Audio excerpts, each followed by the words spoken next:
یہ اصل زوال ہے. جب انسان سے حیا رخصت ہوتی ہے, تو میں یہ عرض کر رہا تھا کہ جب یہ میڈیا ہمارے بچوں کو یہ چیزیں دکھا رہا ہے,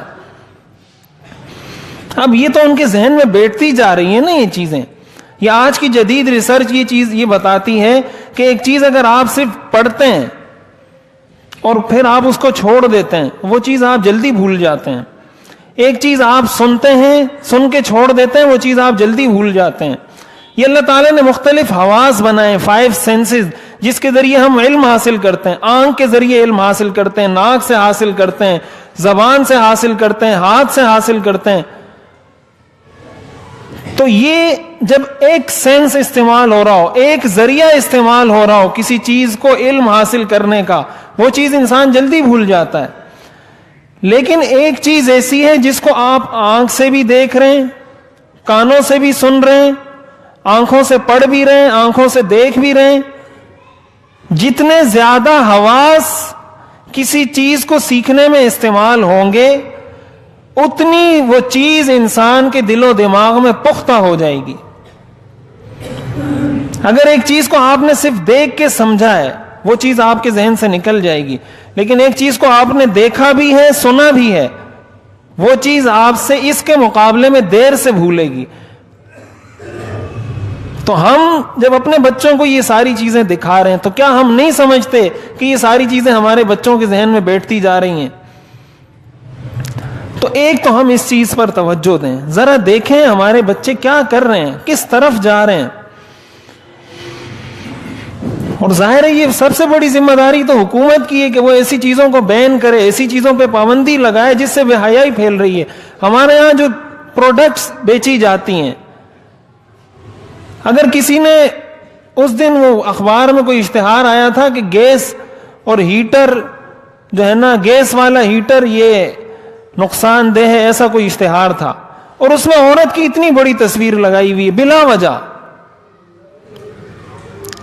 اشتہار 4 الفاظ کا ہے اور اتنی بڑی تصویر اس میں عورت کی لگی ہوئی ہے. کپڑے بیچنے والی جتنی فیکٹریاں ہیں, جتنے ملیں ہیں, جب ان کے اشتہارات آتے ہیں, عورتوں کی تصاویر سے سائن بورڈ سارے بھرے ہوئے ہوتے ہیں. کوئی دودھ بیچ رہا ہے تو اس نے عورت کی تصویر لگائیے, کوئی چپل بیچ رہا ہے تو اس نے عورت کی تصویر لگائیے, کوئی کپڑے بیچ رہا ہے اس نے عورت کی تصویر لگائیے. حکومت گیس اور ہیٹر کے اشتہارات دے رہی ہے, وہ عورتوں کی تصاویر لگا رہی ہیں. یہ ہمارے معاشرے سے حیا رخصت نہیں ہوگی تو کیا ہوگا پھر؟ یعنی یہ تو ہمارے بچوں کے ذہن میں ایک ایسی چیز بیٹھ گئی کہ کسی نامحرم کو دیکھنا, کسی نامحرم کے ہاتھوں کو دیکھنا, یہ تو کوئی گناہ ہے ہی نہیں. یہ تو ان کو معمول کی کارروائی, معمول کی ایکٹیویٹی نظر آتی ہے کہ یہ تو بالکل عام سی چیز ہے. تو پھر اس طرح کے واقعات پیش آتے ہیں.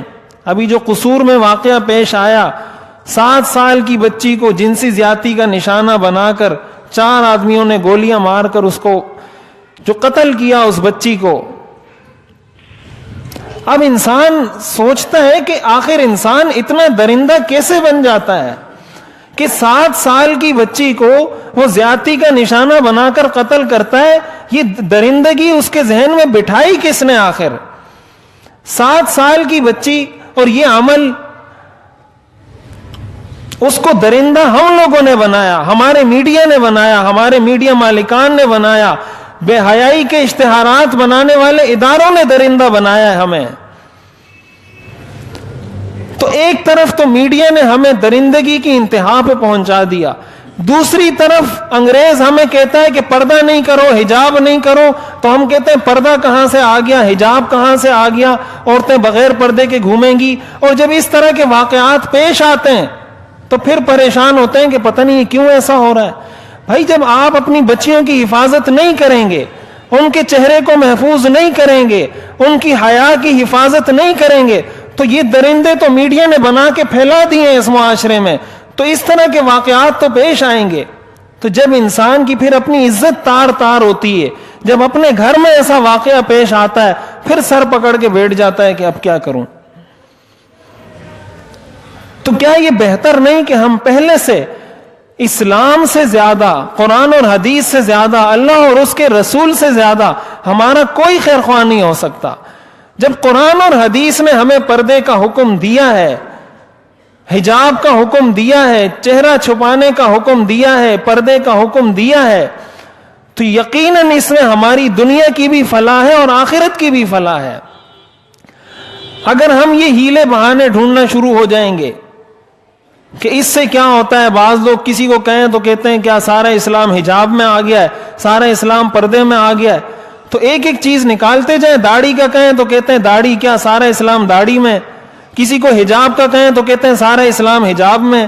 کسی کو نماز کا کہیں تو وہ کہتا ہے سارا اسلام نماز میں۔ کسی کو کہتے ہیں سچ کہیں تو وہ کہتا ہے سارا اسلام سچ میں۔ تو یہ ساری چیزیں نکال دیں تو اسلام پھر کس چیز کا نام ہے؟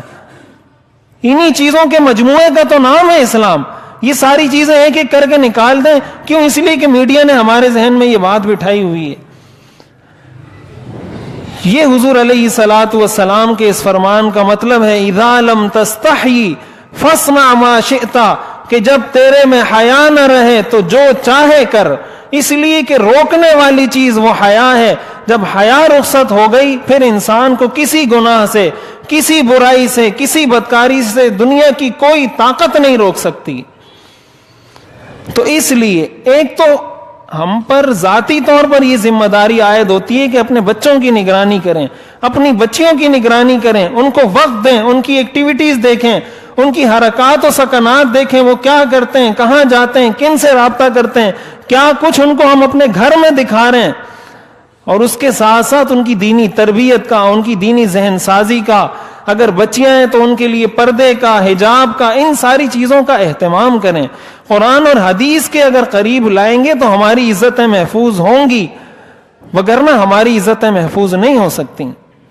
اس لیے کہ قرآن نے ہمیں عزتوں کو محفوظ کرنے کا یہ راستہ بتایا۔